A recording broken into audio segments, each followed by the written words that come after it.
Let's start again. Okay, so welcome to Andrew, my first podcast, episode 1, season 1, Andrew Arvey and guest. Welcome, Evangeline. So we've wanted to give a bit of an introduction.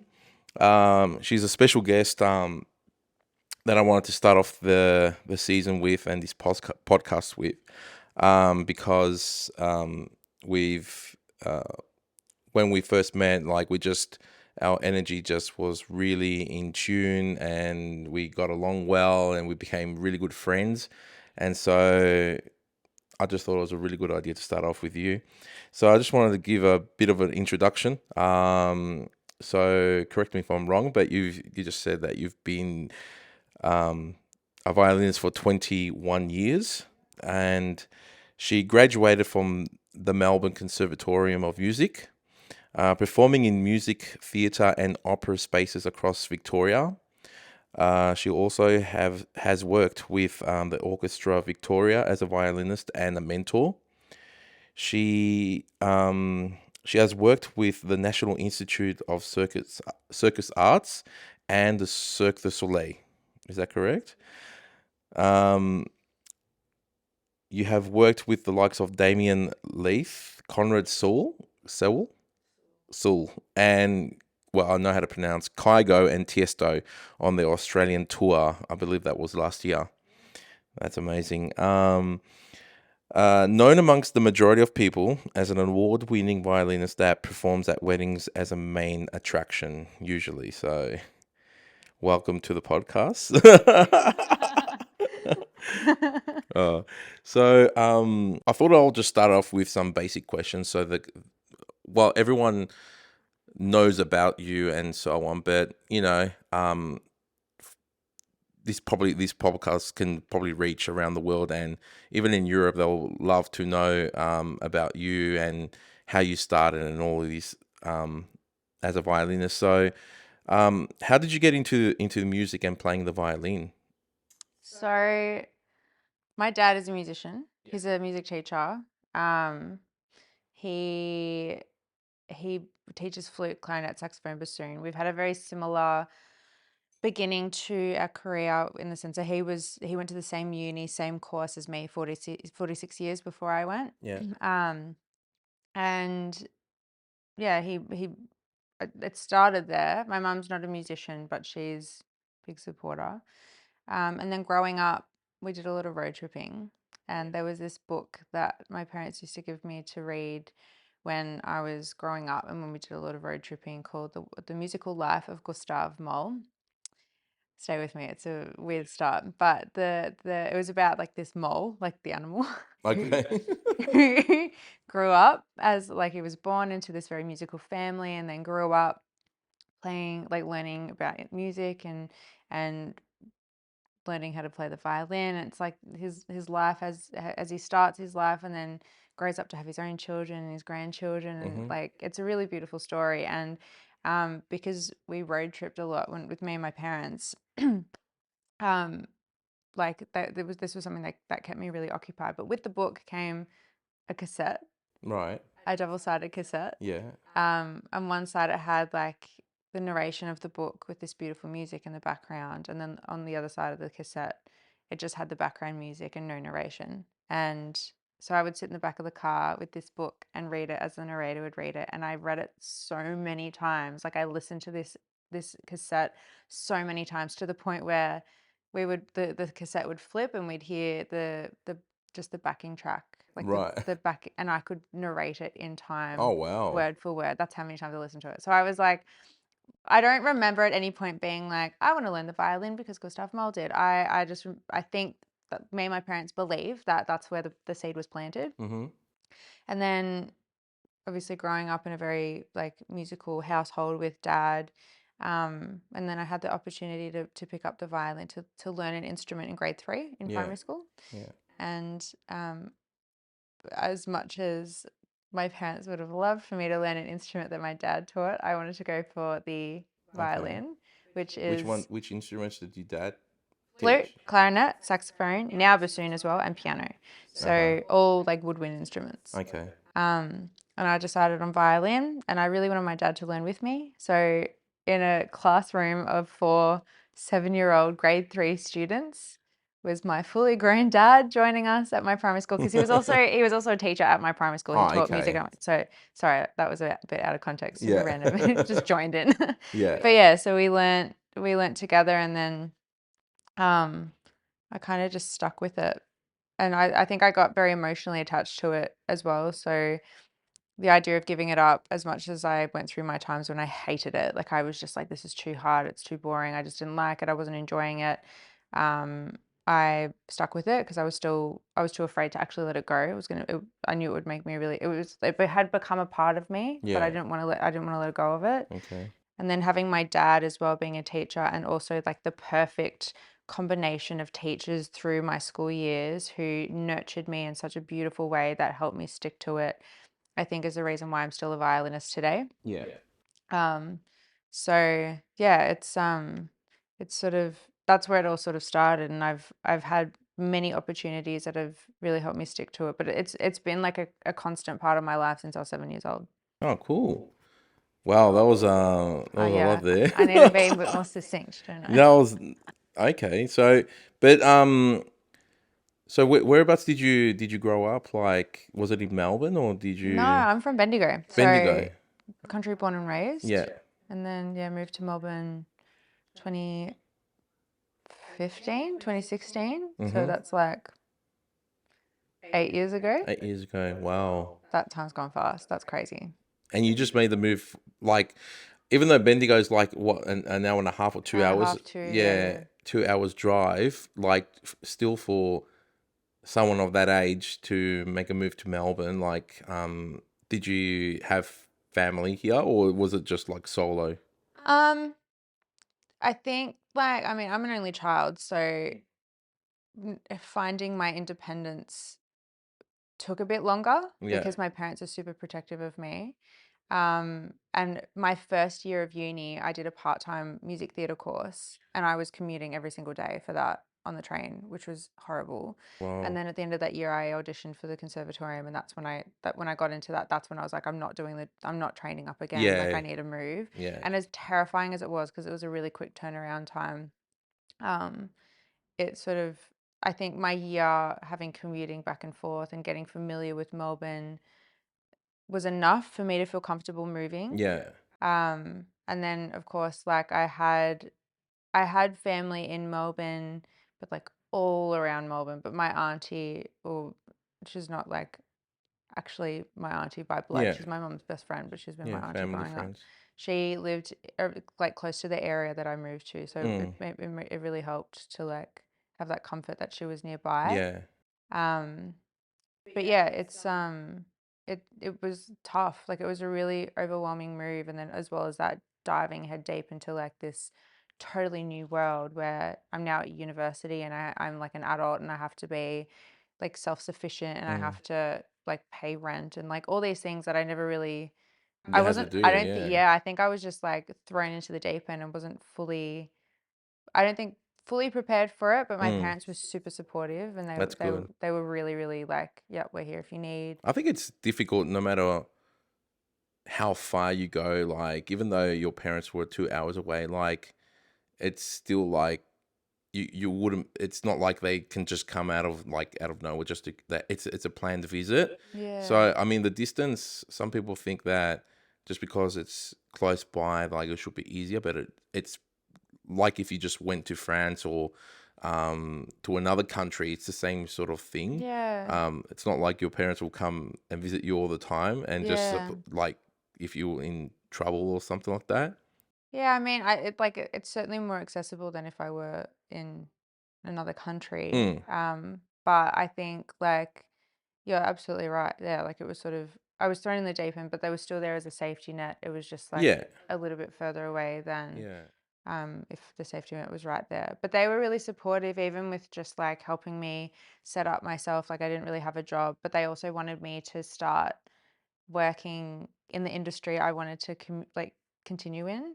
So they were really supportive in like even helping me pay my rent while I worked really like basic jobs as a violinist doing music theater, like amateur music theater shows where I'd get paid like literally $10 an hour. It wasn't much at all, but it was just enough to like to be able to get the experience I needed, and they were like, "We're here to support you as much as possible," and they trickled in little bits of like encouragement to gain my independence without being super overwhelmed. So I was very, very lucky with them being Well, so patient with me. that's quite cool to know because I mean they were quite protective at the start, but then they sort of just they'll just like, all right, at some point we're gonna have to give her the tools to sort of just go out in the world and really face it. So Yeah, yeah, exactly. that was really good. Like it's always funny that parents are so.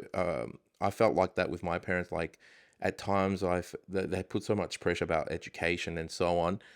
But then when I was in deep trouble, like I had parking fines or whatever, they were like, I was like, oh, can I depend on them? And you can like they'll Yeah. just like help you out or Yeah. yeah, Like they give you the space to learn about that's right. life and make your own mistakes, That's but they're correct. also like Yeah, they're not abandoning you. that's right. Yeah, Where like when you really need them and you're like in deep trouble, like you still got them there.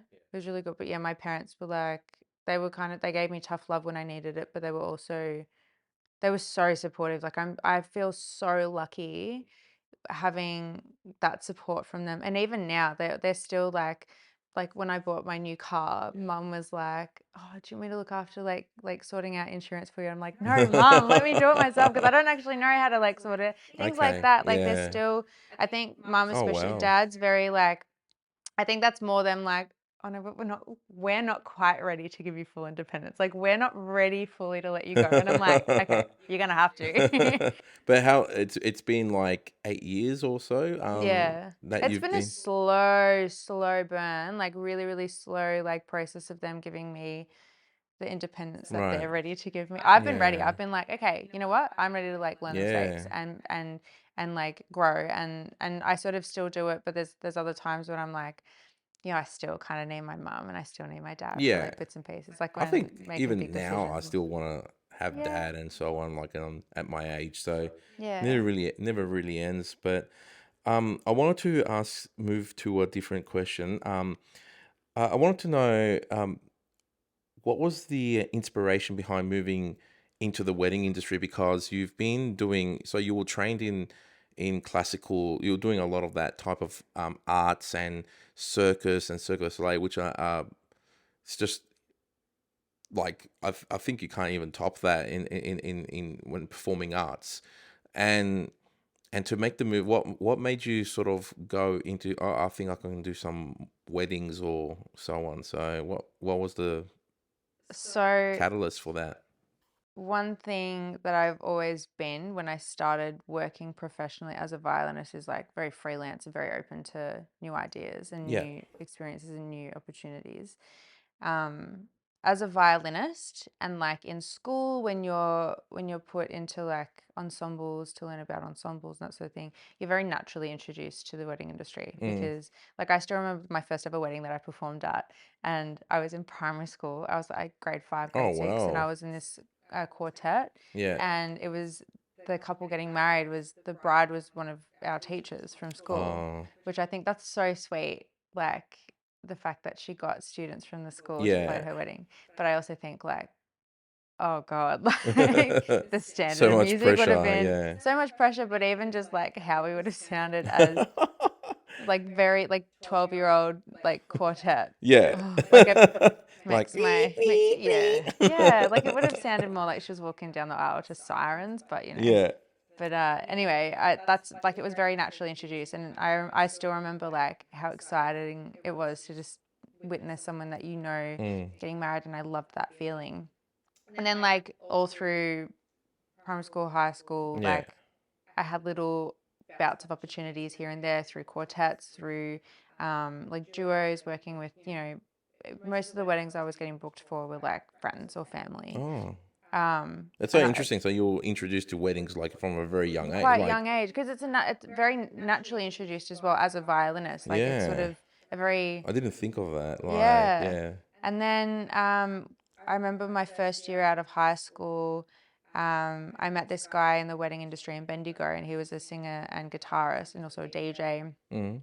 And he wanted to collaborate a little bit, so we were collaborating where he would do his like singing guitar thing, and then like I would sort of come in doing a bit of vocals and like harmonies, but also playing violin. Yeah. And then that collaboration sort of lasted a year, and he also taught me how to DJ a little bit. Yeah. I've forgotten everything that I Okay. know. I still get confused between the cue button and the play And the button. They play, still, yeah. but yeah. So like I sort of was introduced in that realm as well, and where it was less about the classical music sort of things and Yeah. less ensembles, more as a duo, but more modern music and contemporary Yeah. approach. Yeah. And I remember loving it.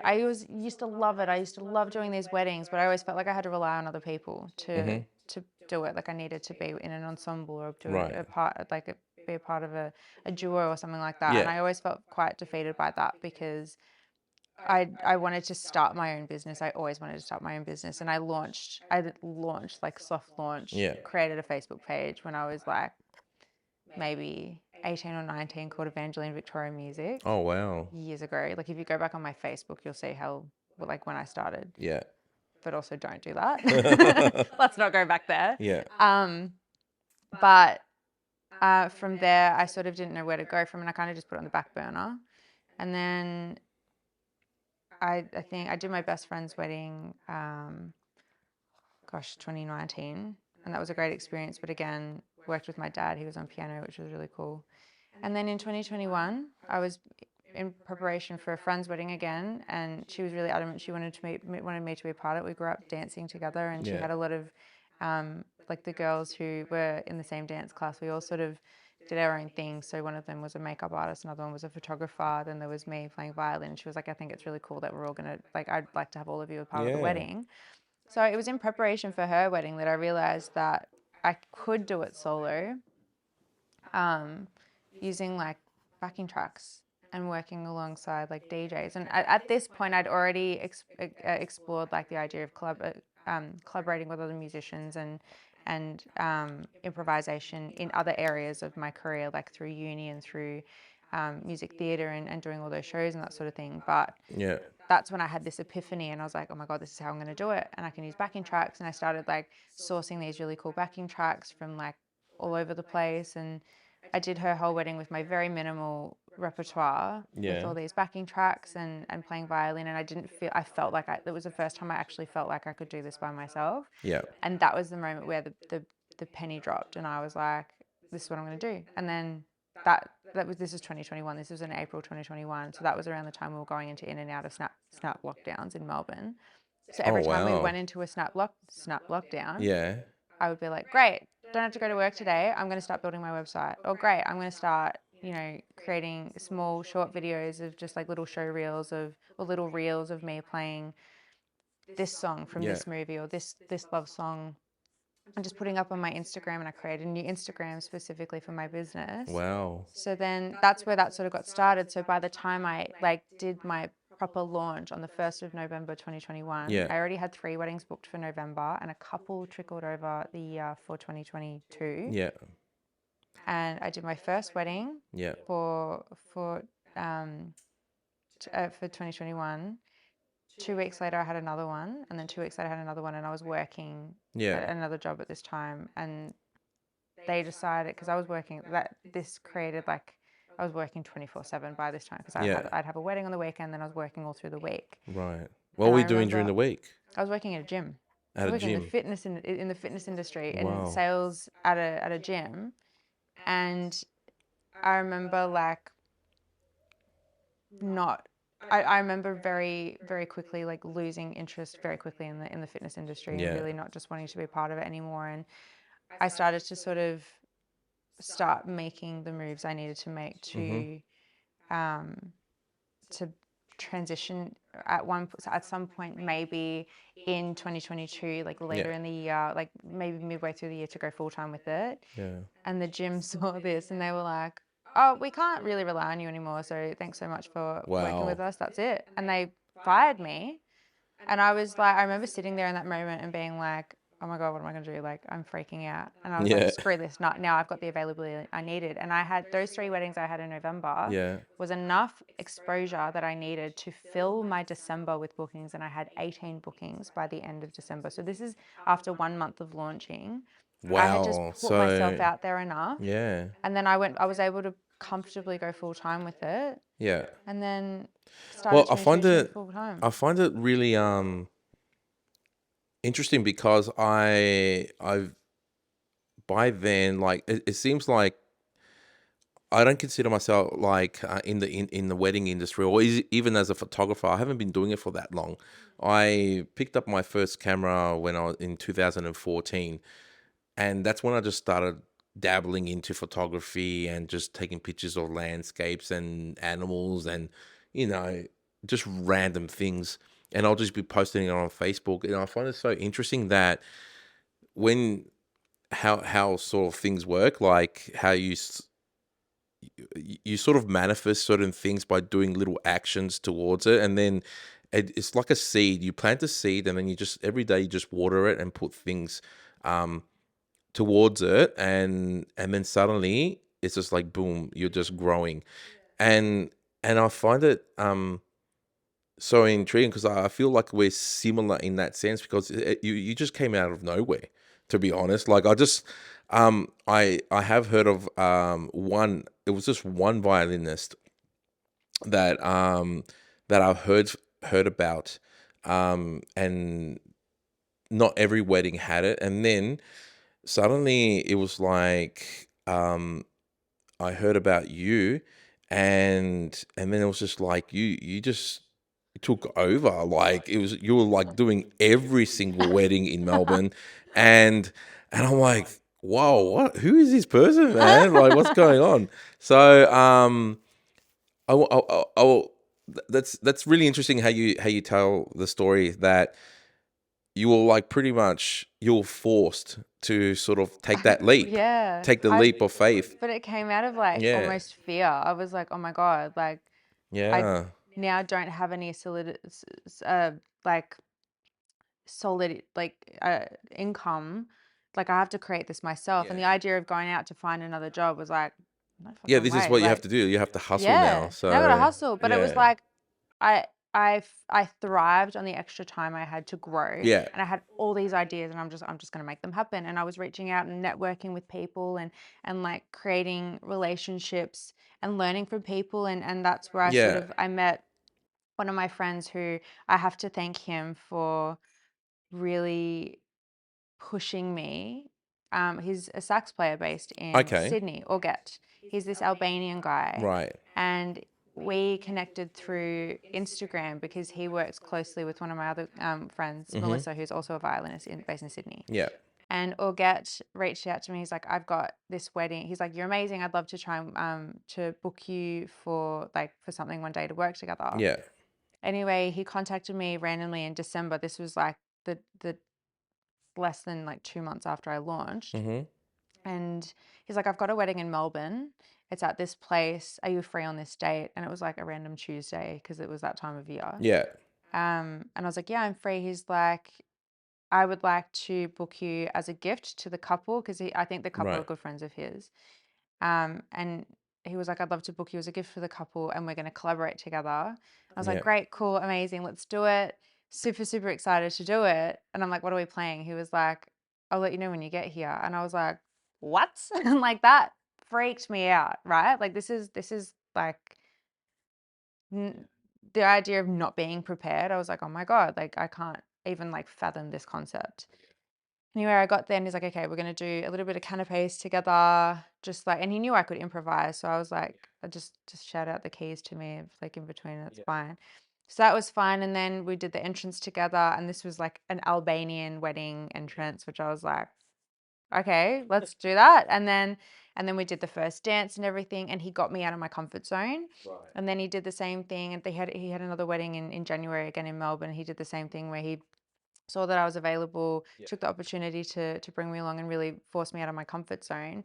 And I think it's because he connected me with people for a start. He connected me with other DJs in the industry. He just helped me get my name out a little bit, but he also encouraged me to just get out of my comfort zone and stop being so focused on like over preparing and instead be like understand that weddings are one of those things where yes, you have to be prepared to an extent, but you also have to be prepared for things to happen that you won't be expecting. Like song changes on the day, which happens all the time. And it, like just being prepared for that and being understanding how to cope with that and how to still deliver the service and be professional in those circumstances. And he really, like him and like the other musicians that I ended up getting to work with, same deal, like really just encouraged me to get out of my comfort zone. And I have those scenarios and those people to really thank for that, because that enabled me to become even more versatile and be able to help more people and be able to align with more couples and what they wanted, and trying new things and being open to learning and growing, and just like focusing on expanding my craft as well, and being more than just a violinist with a classical background, being able to pick up cultural music, understand different like traditions, Yeah. understand like different types of music, how to collaborate and elevate music in different ways that isn't just learning the notes, and also not relying on my music and not relying on being over prepared, understanding that things can be like you need to Yeah, be improvise. You have to improvise, improvised. especially in the Yeah. wedding industry. So, so you lost your job, and the stars aligned, and Auget, is it Auget? Auget, you met Auget, and he helped you get out of your comfort zone, and then you just sort of exploded from there.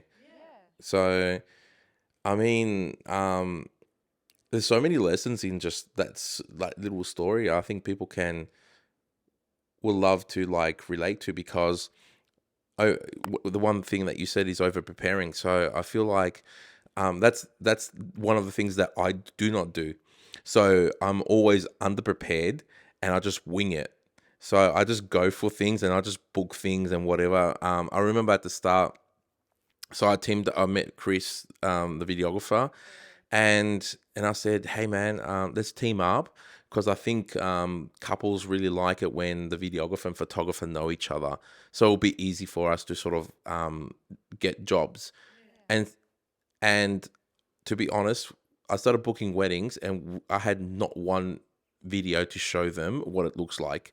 So couples really trusted me in that sense. But I think it comes to other things. But yeah, it's so funny that you have people that just like, and there's a lot of other people that just like, you can sort of say that um, they they bullshit their way through like what's the saying?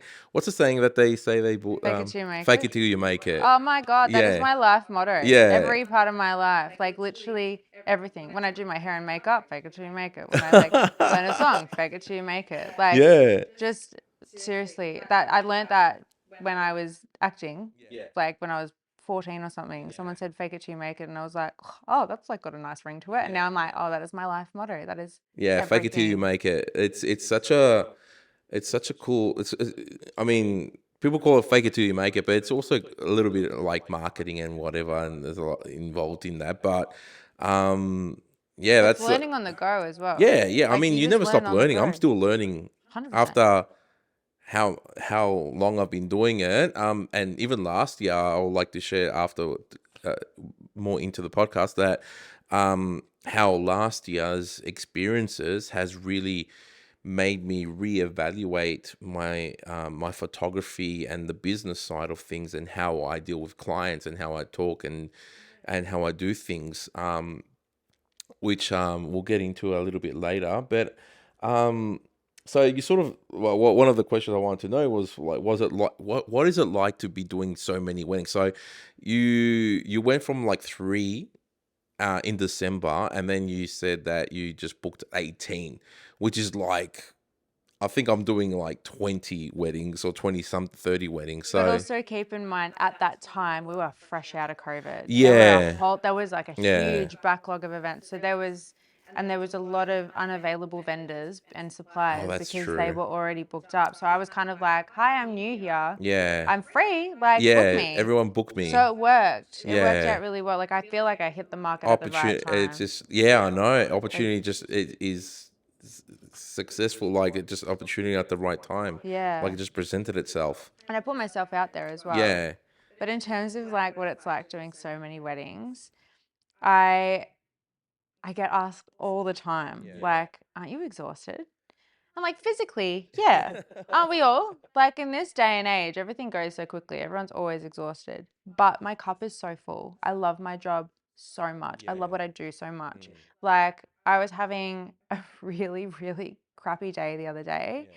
And I just picked up the violin and started playing randomly. I don't know what I was playing. And it just brings me so much happiness. And Yeah. it gives me a rush of like, was it serotonin or endorphins or like Dopamine. dopamine? Yeah.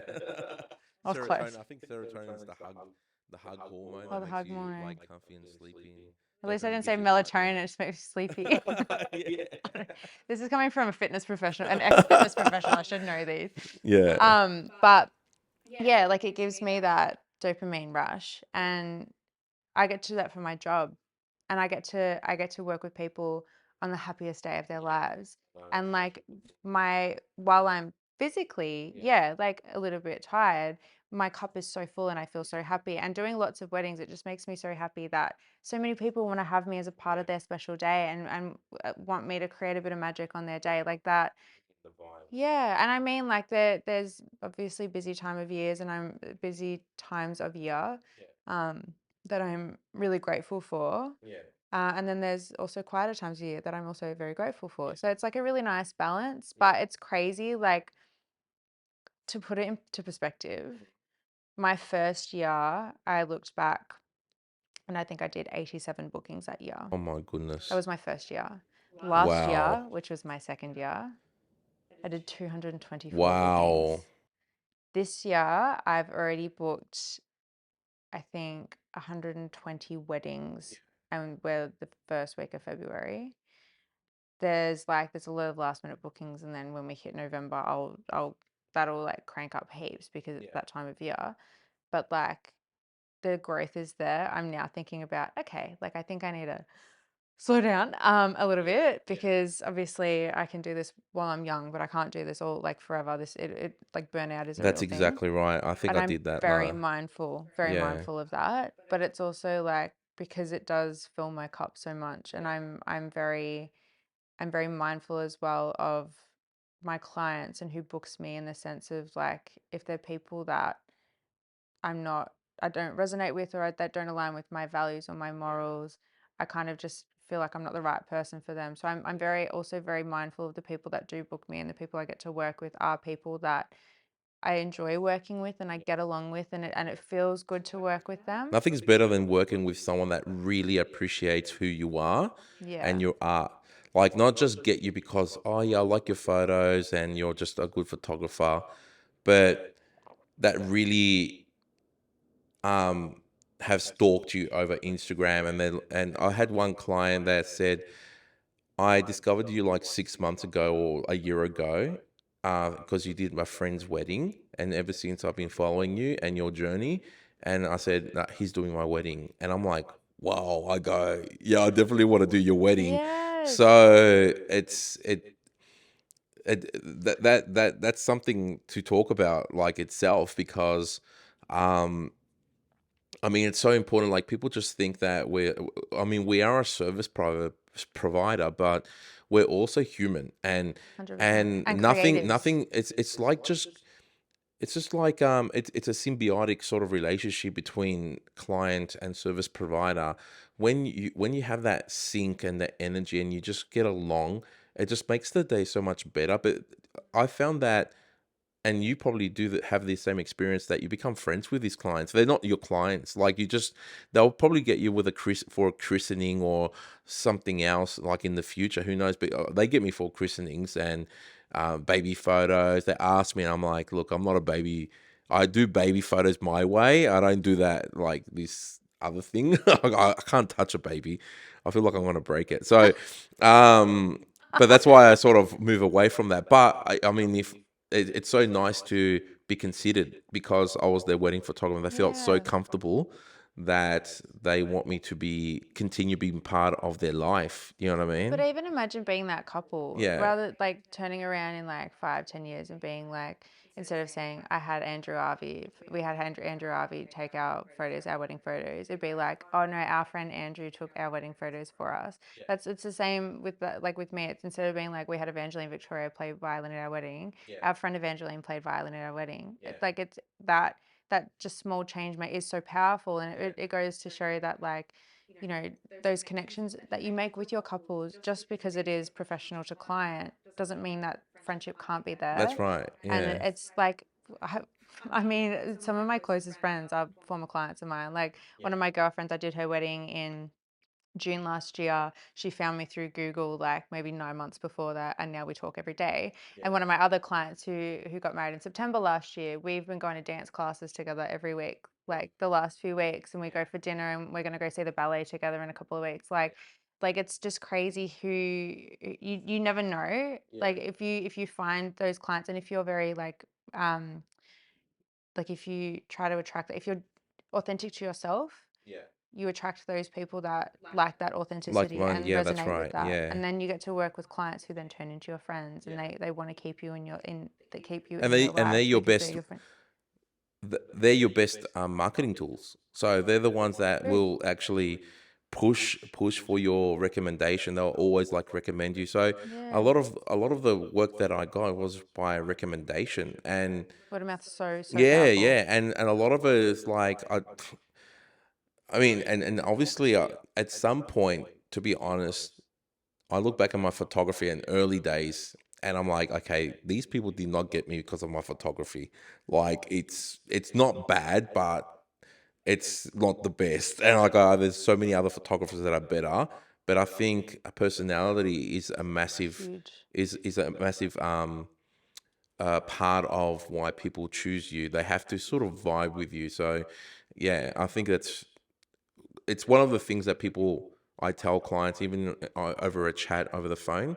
It's one of the first things I say. I go, you have to get along with your photographer. You have to vibe and have fun, because you're spending your big day with this person for 12, like the majority of the day. They're going to be with your Exactly. family. Do you imagine like getting some grumpy old photographer and then guys, no, I don't want to do that. I don't want to do Mm. family portraits or so on. So imagine experience it. And I've heard things like that. So Oh, me too. yeah. Me too. And, Yeah. but you would also hear that in any aspect of vendor, like the vendors, like difficult florists, difficult designers, and this and that, or people that just make huge mistakes, you know? Mm. So, But it's like those people as well, like if they do have bad attitude, or if they're like really, like they become very arrogant or divas, like their shelf life shortens so quickly when it comes to working, because it's like it's such a small industry. And I mean, it's big, but it's small, and everyone knows each other. And like if you have bad attitude, if you're not professional, it like as well as like your clients and your past clients recommending you, vendors as well.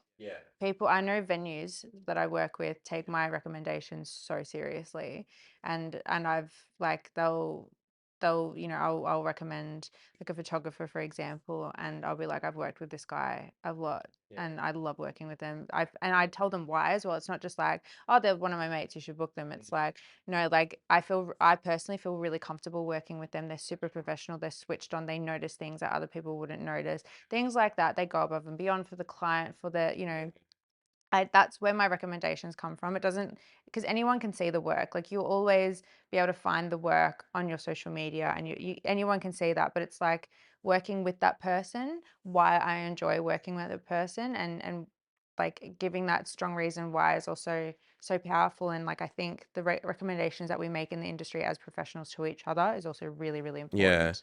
But I was going to make some mentions about COVID, because it seems like it was just yesterday, but now looking back, 2020, when you said 2021, I'm like, what? That in 2024, I'm like, I can't believe it. I know. That was such a learning curve. Because just as I just started taking like the business seriously. I went full time, and I was investing a lot of money into marketing. Um, and then bang, COVID comes, and I had to deal with. You probably had to deal with so many date changes, and then dealing with people that want deposits back and so on. And so lucky I didn't deal too much with that. I was fortunate enough that I probably lost like 3 weddings out of all of them that I had booked, which was a lot. It was like around 30, 40. But after that, I remember going through that increase of, like, there was weddings on Tuesdays and Thursdays and Fridays and all Yeah. different types of days, and mini weddings became a thing because people didn't want to, they just wanted to get married. They couldn't be bothered playing Yeah. around with the reception and booking dates, and they just say, we'll just go to a restaurant, make it something smaller, we don't care anymore. Yeah. So um and then suddenly, like, I feel like I felt exhausted after doing, like, just the year before. So 2022 was the year that I was, well, as soon as we opened, I got really booked. But 2022 was just insane for me, Mm. and where I was actually, well, you have to send that yourself. You can't send to anyone else. You're the brand, so you're the violinist. You can't send someone else. Whereas I had to send out other people to certain jobs, and it was just crazy because I had to do the editing after, and then the Yeah. chasing Yeah. up, and it was just incredible. This was like not sustainable. It was Yeah. not sustainable. But and from that I learned a lot about who I want to work with, how I want to run the business, and a lot of things that we were talking about, client values, and so on. So yeah, it's a Huge. really important thing that you spoke about. Yeah. Um, I wanted to know, like, what was the biggest wedding that you've done? Oh, Like the one that stood out and you were like, okay, this is like a fairy tale. This is insane. oh dear. Okay. I say, oh dear. Sorry. I say that because I'm like, there's so many to choose from. Because you gotta remember the people that book violinists for their weddings, they don't half-ass shit. They don't half-ass it. Look, I think, look, I just had a huge wedding on Saturday. That was hectic. That was a really unique vision, and it was incredible. But that was a huge one, and another huge one that was my friend who I was talking about before, her wedding in June last year. That was another really big one for so many different reasons. There's been so many really big ones. I think, like, I'll sort of go into the two of them because they're quite different. So the one in June last year, my friend, the first conversation I had with her, the first thing she said to me was, "Think my big fat Greek wedding, but less tacky, more classy." And I was like, "I like this girl. This is cool." And she was doing it at one of my favorite venues, Yeah. Metropolis. And I was like, "Yeah, I'm there. I'm keen. Let's do it." Like, super, super, super keen for this one. And that one was different for me because I did the morning of. So Greek weddings, they're Orthodox. They don't have Oh, musicians in right. the church. And she really wanted to have me in the morning, not just in the reception as well. And I was like, okay, I can't do the church, but we came up with this concept of me coming to her house in the morning and playing music in the morning. And that was really Oh, cool. wow. And her mum closely worked with me and helped me learn about the Greek culture, but also about the Greek music. So I learnt these 3 Greek songs and I played them on repeat all morning. They only wanted me to just repeat the same 3 songs, which was like, I mean, it was fine. Like, it worked. It felt like over and over and over for me, but it was sort Which of one that is it? consistency. Which what? The Greek. How does it go? The 3 Yeah. songs. There's one called Dari Dari, the other one was Tulgamu, and the other one was Ibarasera. And I'm probably saying that with more of an Yeah. Italian accent than a great one. But they're like morning of songs. Like, they're not really commonly known songs. Maybe Tari Tari might be known, but they're not the ones that you hear at the reception. And then so we did that in the morning, and then I played her reception, and she had me there for the full night. And I really enjoyed planning this one with her because she gave me so much insight to what her and her husband really loved, and it was giving me so much inspiration of how I could really tailor this for them. But, like, basically all the way through, like, getting to know them and their personal style and aesthetic and everything, they love, like, old school Hollywood style, like, that sort of vibe. Breakfast at Tiffany's, kind of like Chanel, um very like uh Audrey Hepburn, like that's all the images that were coming to me. And so that night I dressed with hair up in a bun, draping in like crystals and diamantes, black velvet dress, and I played Moon River, and it was like I was Audrey Hepburn, and it was like this whole, and I created this really beautiful like lighting show as well at the reception, and that one it was very that was a really special moment, and it was very showy and very like very big performance, and then they had me on the bar at the are you okay? Yeah, keep on going. Oh, Yeah, sorry. yeah, yeah. I was just making sure it's recording. I don't have an Can you imagine? assistant. I don't Can you have an imagine? assistant to make sure it's recording. Just to make sure. Yeah, so she had me on the bar, playing like all these different movie themes. It was really cool. And then they had all of the Greek traditions later that night, and I'm still like absolutely kicking myself that I didn't learn more Greek music then to be able to join in with that because it would have been really cool. But that was a really big, wonderful wedding. And she wore a pink dress, and it was Yeah, so it like was really the unique, yeah, really well very thought unique, of, and beautiful though. It was incredible. And then the wedding I did on Saturday, that was a very unique wedding. So it was a gay wedding at a Tuscan style villa in Templestowe here in Melbourne.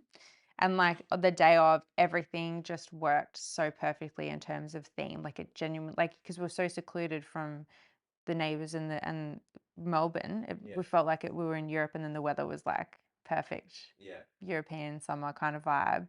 And the house was so Tuscan, like it was very, very Italian, felt like we were all in Europe.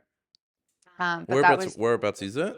in Templestowe. It was a Templestowe. private villa, yeah. Okay, and it's called a Yeah. Tuscan. It was just a Tuscan style villa, like Tuscany style. Okay, but it's private like Private it's property, not an yeah. Airbnb or so. Nah, there was Wow, like it belonged to one of the groom's parents, I think. wow, Incredible. It was incredible. And like everything was so thoughtfully planned. Like the ceremony was like this beautiful picturesque setup on like next to the pool looking out this beautiful view. And then guests were asked to like go down into the secret garden where I was found playing some like very European style like kind of afternoon in Tuscany kind of set list. And then now, like, you'd think the couple were Italian, Croatian and Lebanese. Like, but they loved like that whole European vibe. And then they had a bouzouki player and a tubuleki player, which are both Greek instruments. And then they did like a infusion of like Latino, English, like house music with that element. wow. And then What's going like on? everything was like they had like the Bianco latte, the gelato cart come in and Mr. Bartender, and everything was so thoughtfully planned, and like everything was set up on their driveway. So they had this massive marquee along their driveway with these chandeliers, and it was just like So the wedding was actually there. the whole wedding was there at Wow. their like imagine having a house like that. But the only thing Yeah. we were stressing about the whole way through was like, this is Melbourne. Like the weather is unpredictable, and Yeah. they hit the most perfect day. It was on Wow, that they really risked 30-degree it. day. The day before the 38-degree day, for 38-degree day, like Wow. absolutely my violin would have melted out of my hands. But everything was so perfect. And like That sounds we had a really brilliant. great team. We were all just like switched on the same page about everything. It was so beautiful to be a part of. It was stressful leading up to it, like really stressful. There was a lot of minuscule little details. Like there was a run sheet of like 3 or 4 pages just for the entrance. Like it was very, very meticulously planned. They had so many different like cultural infusions in there. They also had the Lebanese drummers. Like there were lots of moving parts. But the planner, the coordinator on the day, Kate, I've worked with her before. She is like actually Wonder Woman. She's What's her incredible. Instagram so people can follow Hey her? Lovers XO, Kate go Lovers find it. XO. Hey Lovers, Hey Hey Lovers. Lovers XO. She is like a magic miracle worker. Like I don't know how she does it, and she handles. I've done a few weddings with her, and they've been really big weddings with lots to Yeah. coordinate. And Is she a wedding planner or is it she's just a wedding planner and coordinator. I think she offers the role of that's different sort of something we can hats. talk about after because Yes, it's not a famous culture here like to have wedding for planners, and planners. Yeah, I think it's a much necessary thing in Australia because in America it's such a it's like there's movies about wedding planners, right? yeah, And I think they are they just don't get it here. Like It's an expensive thing it's here an as expensive well. thing. Like I get it, and it makes me wonder. Like um, it's a bit of a complicated thing to get into when it comes to countries' sort of GDP and how many rich people there are. But I did find out that when I was in Italy, yeah, go throw me a snake. Yeah, I love that Good one. catch. And that was with my left hand too. That's very good. I don't even know how I did that. Cheers. Um, um, yeah. So I thought wedding planners is something that you have to get for the whole wedding, but Mm, apparently there's different levels of service for wedding planners. Like yeah. they can help you set up everything and then not rock up on the day. But Mm, if it's really complex, then they can make sure that everything runs smoothly. yeah. And so I wasn't aware of that because I'm like, how much is the wedding planner? They're like, oh, two, maybe three, four, $5,000 or $10,000. Yeah. It's very, it varies. Like this planner for this wedding came in like maybe a month in, or a month out, sorry, from the wedding. And she coordinated everything. Like she just picked up everything. But the couple did a lot of, they did most of the planning. She was the coordinator on the day. And then she was sort of managing all of the different vendors as well, making sure that like everyone had everything that they needed. But like I've worked with different planners before, and there's some planners that overstep. So I think what is important with a planner, in my opinion, is someone that is there who can coordinate everything and is there as a point of contact and a home base for all vendors to come to when they need. And also to sort of support other vendors if shit hits the fan. Exactly. Yeah, fix problems. I've worked with planners who go too far and then they start treading on toes. So I've had planners Start that I've bossing you worked around or with. something. Yeah, so like I'm very particular with how I work with my couples. Yeah. I've got my system in place for how I work. My systems in place so I can create relationships with the couple, so I can tailor my performance and so that I can do the best job possible. Yeah.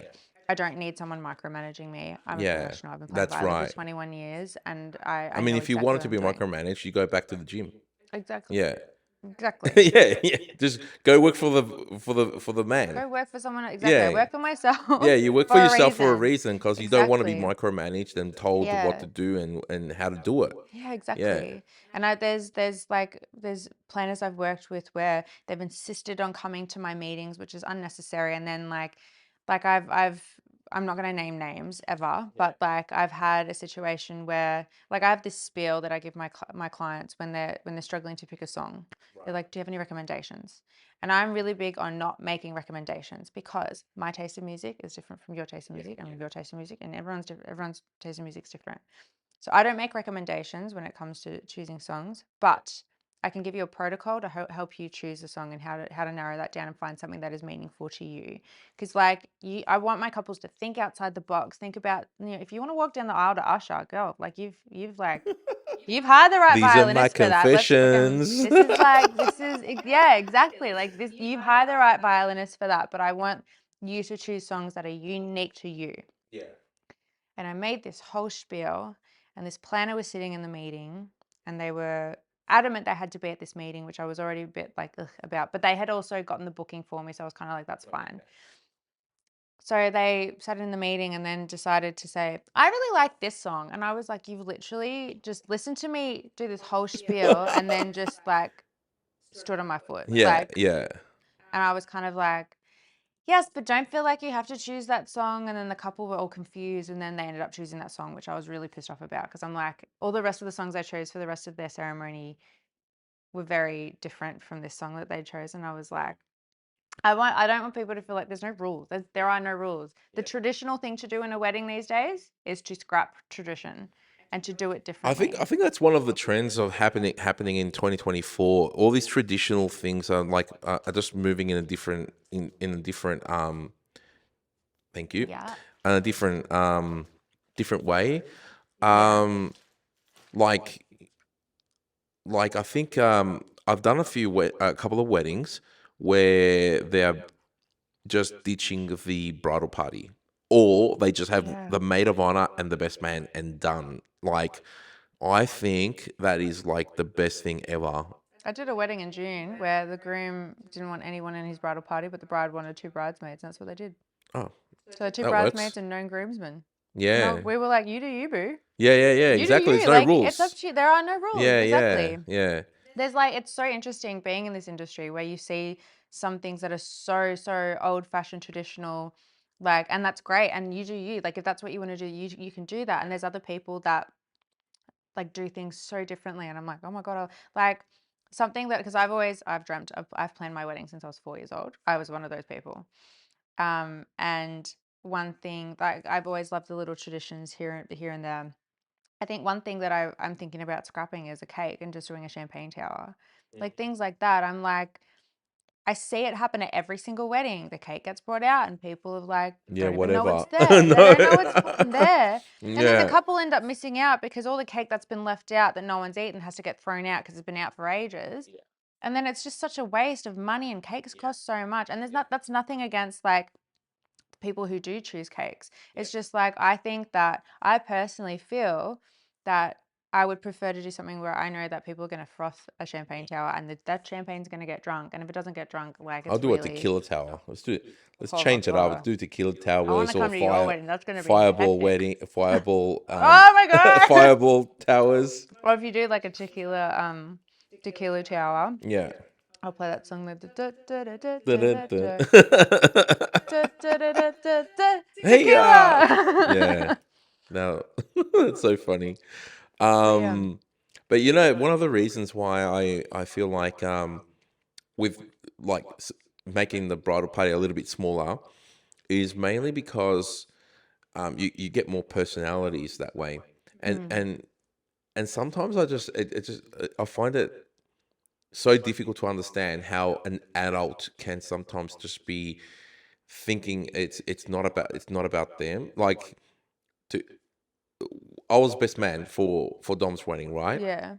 And and for Chris as well. But for both of them, like, I was just like, I'll do anything for you. Like, this is your date. This is about you.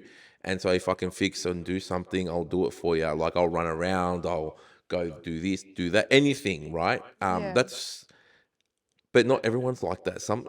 A lot of people had egos, and they'll be like, "Oh, my feet hurt," or "There's wind Oh in my my God. hair," and this and that. And I'm like, just shut up, mate. Just I behave like an adult and put I've up with seen it, this. and Yeah. just can. It's not about It's you. not about you. It's not about you. Exactly. You're not get. I saw this happen last year.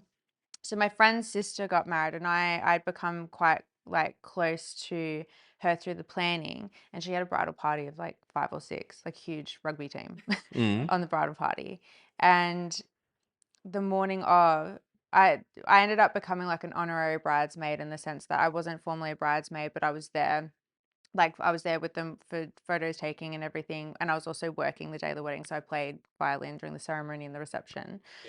And the morning of, I like came to their place. I was all ready to go for the day, and I just came to their place. She was like, I need to have you there the morning of. I want to have you there just to be there, like, as support. I was like, yeah, absolutely. And um with her, all of her bridesmaids, and then one of the girls who were there, they had their son was like the page boy as well, and like they were just fussing, like the page boy's suit went missing, and then the girls were like, one of them was hating her hair, and like the others were hating their makeup, and they're all over the joint, and the poor bride is just like, oh my God, like, shut up. Like, I'm already as stressed as she was nervous as hell. Like, it's her wedding day. She's so nervous. And she was upstairs and she was like yelling. She's like, I don't want anyone up here. She didn't even want her mum up there. She want no one. She want her sister-in-law. She want no one. She's like, I just want Evie. So wow. you can imagine how stressed she was when I was like, babe, I have to go and sound check at the venue. She's like, no. And I'm like, no, I gotta go. But it's like things that I saw, that when I Yeah. saw that, I was like, okay, yeah, when I get married one day, I don't want to have a huge bridal Yeah. party. Or you'd be Maybe like very, very two, selective. very selective Yeah, very about who would be selective. there. And like also making sure I have like a set of rules in place. Yeah, Okay, that's guys, right. like if you're stressed about something, I don't want to hear about it. Well, Do you not, know I don't want to hear what? about Like, it. it's like, I get it. You want to spend a beautiful day. That's the concept, are you spending the day with your friends, right? Mm. And but I don't know if everyone chooses right, or they just, I don't know what's their um criteria to be choosing these people. Yeah, I guess And it's like a sometimes they culture just, thing as well, like who they have to choose. Like I know, like in Samoan and Tongan culture, they have to they have to choose all the like rugby teams yeah, worth yeah, it of has to be a like rugby team. it's a full. I did one. They had like I think eight each. Yeah. So there was 16 people in the bridal party plus four flower girls and page boys, and then the couple. I did one. And yeah, I experienced, but they were really nice people. So it was like they all listened to me, and they were really cooperative. So they're really nice. So I can't complain. And plus I knew the bride, so they knew that I was like not just a photographer, like I was a friend. So yeah, so But that no, was. it's like it's interesting how like the choice. I've always thought that. I've always been like, I wonder how people choose. Like, how do you choose? And Mm. how do you choose how many you want to have? And like, you know, it's interesting. I know in like some I think Assyrian and Chaldean culture, like if there's people that are if they're married, they're not in the bridal party. Like it's only if Oh, they're really? single. So they have to be Yeah. single?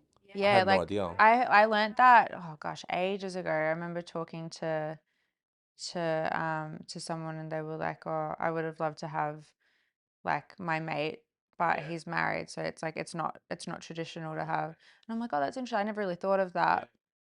Um, but yeah, but then like yeah, I don't know. It's yeah. So uh, I was going to ask you about the violin and the wedding industry. Now, it's sort of murky because I thought, to be honest, I was a little bit ignorant when it came to violin. I remember talking about this at one point because I'm quite analytical as a person, and sometimes I like to think about like forecasting certain things, right? Like trends and so on. And it's like, for example, videographers and content creation. Like, videographers were like losing their minds because they thought they were going to be losing jobs to content creators. They're not the same. Hell no. Two different things. Yeah, and so Two they different things. totally just like it created this thing, this massive thing in the industry, right? When it comes to videographers and photographers, they were hating. Thank you. I lost that one, and I was with my dominant hand too. I don't know how that happened. Um, so it was yeah. So when it comes, like, now that you say that, um, you see violinists play so at a young age, so it's been such a long time. But I think what you do is it's quite versatile. So at first, I only thought that you would play at reception, but now, like, talking to you and discovering other sort of variations of of where you can apply this same skill throughout the day. So now, like, even in the morning, or even just, you can be serenading them all day if you wanted to. Like, it's there's no limit, but it's just like, it was just a violinist with sparklers and having a show was a thing. And then I think I did a couple of weddings where you actually did the music for the canapé, the cocktails, where you playing for in the background, and it was so cool because you were just like I helped you get on the bar, Oh, and that's right. yeah, at Metropolis, Yeah, and you were yeah, just playing for Martin and Sally's wedding, yeah. and you were just playing, and I was like, oh wow, that's so cool. Like, you just kept on playing, and you had backtracks or whatever it's called. um yeah, so, but I'll ask the question, do you see um anything changing in the industry in the future? Like, do you see having a violinist like evolving a little bit more into the future? Like, is it always going? Do you see a pattern, or do you think it's going to phase out? I knew that's where this was going. Yeah. This is like this question. I'm like low key. It's something that I am worried that might happen. Like it is just a phase because I'm like not ready to let go of it. But I think there'll always be a place for it, because I mean I've been playing at weddings since I was 12. Yeah. Um and it's just how it's used, and I think it's I mean I really I I know what I'm trying to say. I just know how to say it. Yeah. But like as a with what I do, I think the fact that I am kind of worried about it going out of at like phasing out, I use that as like fuel to always try and be innovative Yeah. and always try and do things differently and create new ways of doing it. And I'm like I already see like there's things that I do that I'm like it's very uniquely me. Like it's just like jumping on furniture or doing like really random things or playing like certain songs or even like delving really hard into like different culture. Yeah. You know, I find that is like something like that really can set me apart. Yeah. So I think it's up to me to really start creating, well, not start, but continue creating new things and being innovative and keeping that trend going, because it's something different. Because I get people coming to me and it really makes me giggle when people inquire and And what do they say? they're like, oh, we just want to do something really different and have a violinist at our wedding. And I was like, It's not. you're my like 500th inquiry. Very different. I never want to say that, because every time I perform at a wedding, it's different. Like Yeah. I'm always drawing off the energy. Every time personally, as I perform, it's very different. Yeah. I can play the same song at every single wedding or play it differently every single time. Yeah. So that it is always going to be different, but it always makes me giggle when people say that. I'm like, oh, Yeah. you know what? If you think that you came up with the idea, let's run with that. I don't care. I'm not going to start. Yeah. I'm not going to, you know, good on you. Like if you want to do something, if it's different to you, if it's different to what like your family and your friends have seen, Yeah. let's really stand Well, out. that's the thing. Make a Like, story. if you think about it, everyone that's getting married, it's their first time and their only time. Yeah. Like, so it's a new experience for them. It's just like it's a one off. So, oh, look who's decided to join us. Hi. Hi, It's Muffin. Lizzie. Hi. Oh my God, stop. Yeah, You're she's so so cute. cute. Hi, Muffin. Hi, Muffin. Hi. Hey, come Sorry, and say Dad. hey. Come and say hi to your uncle. I'm her official babysitter. Not anymore. Yeah. Not It's yet. so funny. She Hi, just went to you. Muffin. She's just like, Just yeah, watch she's gonna me. be there for the. That's it. She's not gonna move. She might come here to ask for Main food, and then character she's gonna energy. go and do her thing. Bye. Ah, there she goes. You didn't even get I didn't anything. even get a hello. What in the world is happening? Just going straight for me. Yeah. Oh, that's all Oh. right. I was like, what was that noise? Yeah, that was my sister. She was just dropping her off. Yeah. I didn't Hi. think it was at this time.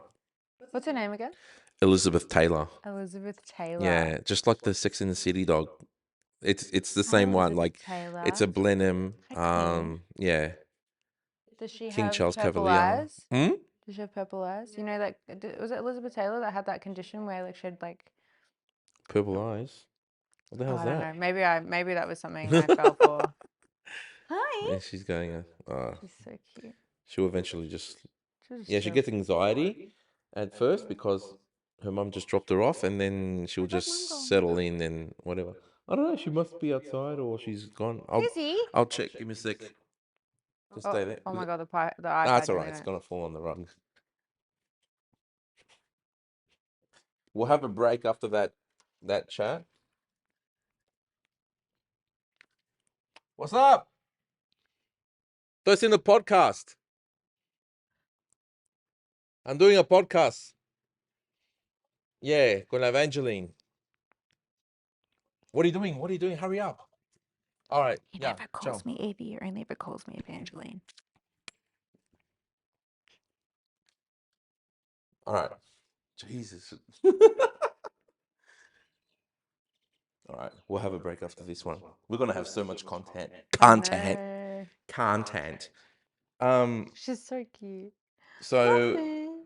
yeah, let's after the Elizabeth Taylor interruption, um, have a quick chat um about violin phasing out, and that how and that I think it will just evolve into something different. But you're always creating a new service or a different feel to having a violinist anyway. So I think Yeah, it's you've just done a about. really good job at diversifying I yourself. just try to do it differently. Like, obviously, like, um, there was that violinist that you saw, which we all know, and she's amazing. She's incredible, and she does it so authentically her. And I looked up to her a lot, like when I sort of entered the industry, even before that, like I knew of her for a very long time, and I looked up to her and I was like, I love that, and I want to be able to do something like that in my own way, because that level of performance that she does, and the style in which she plays and her movement and the showmanship, like it's incredible. But that's her. That's Well, yeah, I authentically mean, her. you are totally different to her. Yeah. Like Imagine if she's I did that. Like I couldn't. I'd fall flat on my face. I'd yeah. fall over. Like it would. Like it's She's just. And incredible. Like she is. the way she moves, she's very physical and moves around the dance floor and the yeah, it's just a spectacle. So Yeah. yeah, But then it's when I started, I was like, I like the only thing we really have in common is that we play the violin. That's it. And so when I started, I was like, I love that level. I want to be at the same level, but totally different. So we're not even it would be like comparing like a photographer to a videographer, similar but not the same. And so when I started and created that, like I made it very authentically me. My personality comes into it. Like I've got such a quirky, fun personality. I'm such a kid at heart, and I love to bring that in. I love to be playful with how I perform because that's me. Like if I was trying to be someone I wasn't when I'm performing, you'd know. Like it would be like me wearing your shoes. It's like they just don't fit, right? They're not my shoes. They don't. They it doesn't belong to me. Same deal if I was doing someone else's performance or trying to be like someone else, it's never authentic. So when I started it, I was like, I want to do something at that level, but I aspire to be at that level as her, and that amazing, and everyone knows her, but I wanted to do it differently. And I think that sort of I like to do is not be too serious when I play, and I try new things, and I sit on the bar, and I'll stand on chairs, and I'll play like random things, and I'll interact with people, and I'm just very like I try not to be too serious. I just try to entertain. It's just what I do. And then I try to be like different with the music that I play, and showing people that, because people generally think, oh, you play the violin, so like how many classical songs do you know? Like please don't book me to play classical music. I know one classical song and I fuck it up every time. Like I just please don't. Like which song is that? I don't even know the name. It's some concerto or like Concerto. concerto. Oh. It's some I don't. And then there's like I mean there's the classic. How funny. I didn't even ask you to bring your violin. How funny is that? We're just You know, talking I about thought that on my way here. uh, I was like, I hope he didn't like expect me to bring it because it did not make it into my car today. It is my day start. off. Yeah. Okay. Can you just start playing any song that I want? Like, thank you. I'm gonna go to bed. And what email would you like to invoice? Oh, that But would have yeah, been I funny. I think like being versatile and being Yeah. different and like and innovative and like I think that's it's the responsibility of us Yeah. artists to keep doing things differently so it doesn't phase out. Yeah. Um, but I think it'll be around for a long time. Awesome. I hope Yeah, I so. think so. I I hope think it so. like yeah, I hope so. And if not, then it's just up to me to keep doing things differently and finding what people might like gravitate to. I think that's with anything, with any trend, it's new and it's fun and like, that's what makes it like gives it longevity is if it continues to be So different. we'll Lizzie, probably they're go not to a for you. break, and we'll continue with part two of this podcast. Thank you. Part 2 of 9. Muffin.